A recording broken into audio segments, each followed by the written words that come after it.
حضرت سیدنا عمر فاروق رضی اللہ تعالی عنہ نے فرمایا لوگو، حسد کرنے والے کی 5 اہم نشانیاں ہیں۔ فرمایا جس شخص کے اندر یہ 5 نشانیاں پائی جاتی ہوں اس سے بچے رہنا، وہ تمہاری دوستی کے قابل نہیں ہے۔ پوچھا گیا حضرت حسد کرنے والے کی 5 اہم نشانیاں، 5 علامتیں کون کون سی ہیں؟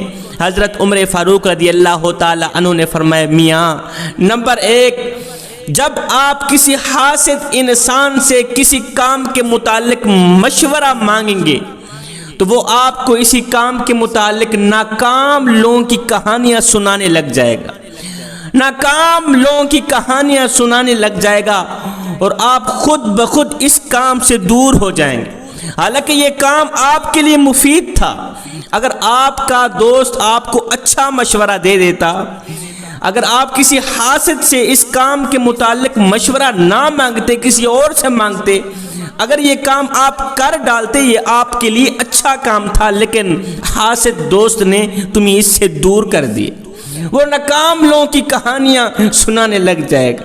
نمبر 2، حسد کرنے والا دوست آپ کو اوپر سے تو مخلص نظر آئے گا، لیکن اندر سے آپ کی جڑیں کاٹتا رہے گا۔ اوپر سے آپ کو مخلص نظر آئے گا، مگر اسی مخلصی کی آڑ میں وہ آپ کو ہمیشہ کے لیے ناکام بنانے کی کوشش کرتا رہے گا۔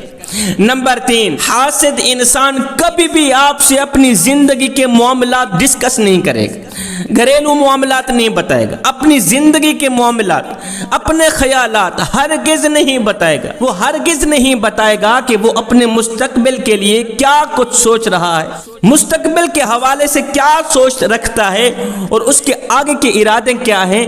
وہ اپنا کچھ نہیں بتائے گا، لیکن آپ سے سب کچھ وہ سنے گا کہ آپ اس وقت کیا سوچ رہے ہیں، آپ نے مستقبل کے لیے کیا کچھ کرنا ہے، کیا کچھ نہیں کرنا۔ وہ آپ سے آپ کے خیالات کے بارے میں ضرور معلومات لے گا، لیکن اپنے خیالات سے تمہیں آگاہ ہرگز نہیں کرے گا۔ نمبر 4، حاسد انسان ہمیشہ کے لیے آپ کی چھوٹی اور معمولی سی خوشی کو بھی برداشت نہیں کر پائے گا۔ جب بھی وہ آپ کو خوشگوار موڈ میں دیکھے گا تو وہ کوئی نہ کوئی ایسی بات ضرور کرے گا جس سے آپ کا موڈ بری طرح خراب ہو جائے گا۔ نمبر 5، حاسد انسان ہمیشہ آپ کی کاپی کرنے کی کوشش کرتا رہے گا۔ جو جوتا آپ پہنیں گے وہ بھی وہی جوتا پہنے گا، جو گھڑی آپ پہنیں گے، جو لباس آپ پہنیں گے، جو گاڑی آپ کے پاس ہوگی، جو گھر آپ کے پاس ہوگا، وہ سب کچھ اپنے پاس رکھنے کی کوشش کرتا رہے گا، کیونکہ وہ بلا وجہ آپ کے ساتھ مقابلے کی دوڑ میں لگا رہے گا۔ حضرت آدم علیہ السلام کی تخلیق کے بعد سب سے پہلا حسد کرنے والا جو ہے وہ ہے ابلیس، سب سے پہلا حاسد وہ ہے شیطان، جو تمام حاسدین کا قائد ہے، تمام حاسدین کا چیئرمین ہے۔ دنیا میں جتنے لوگ حسد کرنے والے ہیں، دوسروں کو دیکھ کر جلنے والے جتنے لوگ بھی ہیں، ان تمام لوگوں کا جو قائد ہے وہ ابلیس ہے، وہ شیطان ہے۔ حضرت علی رضی اللہ تعالی عنہ فرماتے ہیں حسد کے 2 درجے ہیں۔ پہلا درجہ، حسد کرنے والا شخص جب کسی کی نعمت کو دیکھتا ہے تو وہ کہتا ہے یہ نعمت میرے پاس آئے یا نہ آئے، لیکن اس کے پاس نہیں ہونی چاہیے۔ یہ دولت، یہ گھر، یہ گاڑی، یہ جوتا، یہ گھڑی، یہ نام، یہ شہرت میرے پاس ہو یا نہ ہو، اس کی یہ دولت میرے پاس آئے یا نہ آئے، لیکن اس کے پاس نہیں ہونی چاہیے۔ میرے پاس آئے یا نہ آئے، اس کے پاس سے بھی جاتی رہے۔ جوانوں، اس قسم کا حسد مسلمانوں پر گناہ کبیرہ ہے۔ اس قسم کا حاسد جب تک توبہ نہیں کرتا اس کا یہ گناہ دھلتا نہیں۔ حضرت علی فرماتے ہیں دوسرا درجہ، جب کوئی حاسد کسی دوسرے کی نعمت کو دیکھتا ہے، دولت کو دیکھتا ہے، اس کی شہرت کو دیکھتا ہے، اس کے نام کو دیکھتا ہے، اس کے لٹھے کے سوٹ کو، اس کی گاڑی کو، اس کے گھر کو دیکھتا ہے، تو وہ کہتا ہے یہ سب کچھ اس کے پاس نہ ہو، یہ سب کچھ میرے پاس ہو۔ اس کو اللہ نے کیوں دیا ہے اور اللہ نے مجھے کیوں نہیں دیا؟ اس کو اللہ نے امیر کیوں بنایا ہے، مجھے بھکاری کیوں بنایا؟ اللہ نے اسے بھکاری کیوں نہیں بنایا؟ اللہ نے مجھے بادشاہ کیوں نہیں بنایا؟ فرمایا یہ بھی گناہ کبیرہ ہے۔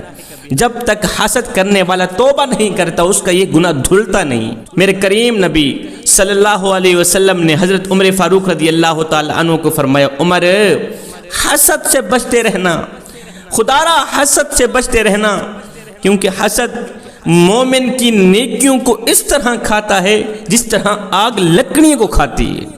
اگر تم اپنی نیکیاں بچانا چاہتے ہو پھر حسد کے قریب نہ جانا۔ میرے نبی نے فرمایا 2 بھوکے بھیڑیے اگر وہ بکریوں کے ریوڑ میں چھوڑ دیے جائیں تو وہ بھی اتنا نقصان نہیں کرتے جتنا ایک حسد کرنے والا مسلمان اپنے دین کا نقصان کرتا ہے۔ جیلس کرنے والا مسلمان اپنے دین کا نقصان کرتا ہے، اور جو مسلمان اپنے دین کا نقصان کرتا ہے اس پر اللہ تعالیٰ اتنا ناراض ہوتا ہے، اتنا ناراض ہوتا ہے، اللہ فرماتا ہے 7 آسمان اس کے سر کے اوپر دہ ماروں جو میرے دین کا نقصان کر رہا ہے۔ حضرت مولانا جلال الدین رومی رحمۃ اللہ تعالیٰ علیہ ایک زبردست حکایت لکھتے ہیں، فرماتے ہیں ایک بادشاہ تھا، اس نے اپنے ایک وزیر کی ڈیوٹی لگا رکھی تھی کہ وہ وزیر روزانہ آتا، بادشاہ کو کچھ نصیحتیں کرتا۔ وہ بادشاہ کو بڑا ہی اچھا لگتا تھا، وہ بادشاہ کو بڑی اچھی باتیں سناتا تھا۔ یہ بادشاہ کو اچھا لگنے لگا، دوسرا وزیر حسد کرنے لگا کہ یہ وزیر جو ہے بادشاہ کے قریب کیوں ہوتا چلا جا رہا ہے، بادشاہ کے دل میں کیوں بستا چلا جا رہا ہے، کچھ نہ کچھ کرنا چاہیے۔ ایک دن وہ حسد کرنے والا وزیر بادشاہ کے پاس آیا، کہا بادشاہ سلامت، یہ جو آپ کو نصیحتیں کرنے والا شخص آتا ہے نا، یہ تو اتنا بڑا منافق ہے کہ میں سوچ بھی نہیں سکتا تھا۔ اچھا جی کون سی منافقت کی؟ کہا بادشاہ سلامت، یہاں سے آپ کو نصیحتیں کر کے باہر جاتا ہے، باہر جا کے کہتا ہے بادشاہ اتنا کم بخت ہے، ایک ماہ تک اپنے دانت صاف نہیں کرتا، اس کے منہ سے بدبو آتی۔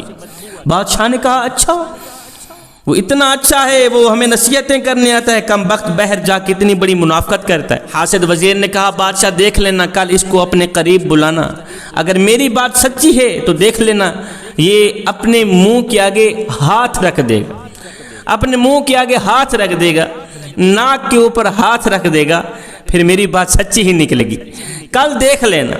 اب یہ حسد کرنے والا یہاں سے بادشاہ کو بھڑکا کر اس نصیحت کرنے والے وزیر کے پاس چلا گیا، اس کو اپنے گھر لے کے گیا، اس کو پیاز کھلانے لگا، کھانے کے ساتھ پیاز کھلانے لگا۔ پیاز کھلا کر دونوں وزیر بادشاہ کی خدمت میں حاضر ہوئے، ڈیوٹی پہ آئے۔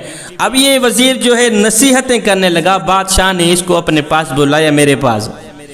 اب یہ جیسے ہی بادشاہ کے قریب گیا تو اس نصیحت کرنے والے وزیر نے اپنا ایک ہاتھ اپنے منہ کے اوپر دے دیا کہ کل میں نے پیاز کھائی تھی، کہیں بادشاہ کو بدبو نہ آئے۔ اب جیسے اس نصیحت کرنے والے وزیر نے اپنا ہاتھ منہ کے آگے کیا تو بادشاہ کو پکا یقین ہو گیا یہ تو واقعی منافق بندہ ہے۔ اب بادشاہ کی عادت تھی کہ جب بھی بادشاہ کسی کو انعام و اکرام سے نوازتا تو پہلے ایک خط لکھتا، اپنے ہاتھوں سے خط لکھتا کہ جاؤ فلاں حکیم کے پاس، فلاں امیر کے پاس، فلاں وزیر کے پاس، اس کو میرا خط دکھاؤ اور اپنا انعام وصول کر لو۔ اور جب بادشاہ کسی کو سزا دینے پہ آتا تو وہ سزا خود نہیں لکھتا تھا، کسی دوسرے وزیر سے لکھواتا تھا۔ جب بادشاہ کو پکا یقین ہو گیا یہ تو واقعی منافق ہے، یہ تو چور نکلا ہے، کم بخت گنہگار نکلا ہے، تو بادشاہ نے اپنے معمول کے خلاف قلم اٹھائی، اس کی سزا خود لکھنے لگا۔ اس کی سزا یہ لکھی کہ یہ وزیر جیسے ہی آپ کو خط دکھائے گا تو فوراً ہی اس کا سر تن سے جدا کر دیں۔ بادشاہ نے یہ لکھ کر اس نصیحت کرنے والے کے ہاتھ میں پکڑا دیا کہ جاؤ فلاں حکیم کے پاس، فلاں حکیم کے پاس چلے جاؤ، اس کو جا کر میرا یہ خط دکھانا۔ اب یہ جیسے ہی شاہی محل سے باہر نکلا تو وہ حسد کرنے والا دوڑ کر آیا، اس نے تو سمجھا کہ شاید یہ بادشاہ اس کو انعام اکرام سے نواز رہا ہے۔ وہ کہنے لگا یہ خط مجھے دو، میں دے کے آتا ہوں۔ اس حسد کرنے والے نے زبردستی سے اس سے خط لے لیا، خود حکیم کے پاس چلا گیا، بڑا خوش تھا کہ آج مجھے انعام و اکرام سے نوازا جائے گا، انعام ملے گا، بڑا پیسہ ملے گا۔ اب جیسی حکیم صاحب نے وہ خط دیکھا، اوپر لکھا تھا کہ ابھی اور اسی وقت اس کم بخت کا سر تن سے جدا کر دو۔ اس نے فوراً تلوار اٹھائی، اس کے سر تن سے جدا کر دی، فوراً ہی اس کم بخت کو حسد کرنے والے کو مار دی۔ دوسرے دن حسب معمول یہی نصیحت کرنے والا شخص بادشاہ کے دربار میں حاضر ہوا، بادشاہ کے روبرو حاضر ہوا۔ بادشاہ نے دیکھا، فرمایا اوے تیرا کیا بنا، تو خط دینے نہیں گیا تھا؟ اس نے کہا بادشاہ سلامت میں خط دینے جا رہا تھا، لیکن فلاں وزیر جو تھا نا وہ میرے پاس آیا، زبردستی سے اس نے خط لے لیا اور کہا کہ میں ہی آگے حکیم کو خط دینے جاؤں گا۔ بادشاہ سوچ میں پڑ گیا کہ وہ کس طرح کا وزیر تھا، مجھے یہاں بھڑکا کے گیا ہے، آگے اس نے خط بھی خود وصول کر لیا ہے، کیونکہ بادشاہ اپنی عادتوں سے واقف تھا۔ بادشاہ نے اس نصیحت کرنے والے سے پوچھا کیا تم نے ایسا کیا تھا؟ باہر جاتے ہو ایسے کہتے ہو کہ بادشاہ کے منہ سے بدبو نکلتی ہے۔ اس نے کہا بادشاہ سلامت، میری زبان جل جائے، اس زبان سے آپ کی بدنامی کیوں کروں میں؟ اچھا پھر جب تو میرے قریب آیا تھا، میں نے بلایا تھا، تو پھر تو اپنے منہ کے اوپر ہاتھ کیوں دینے لگا؟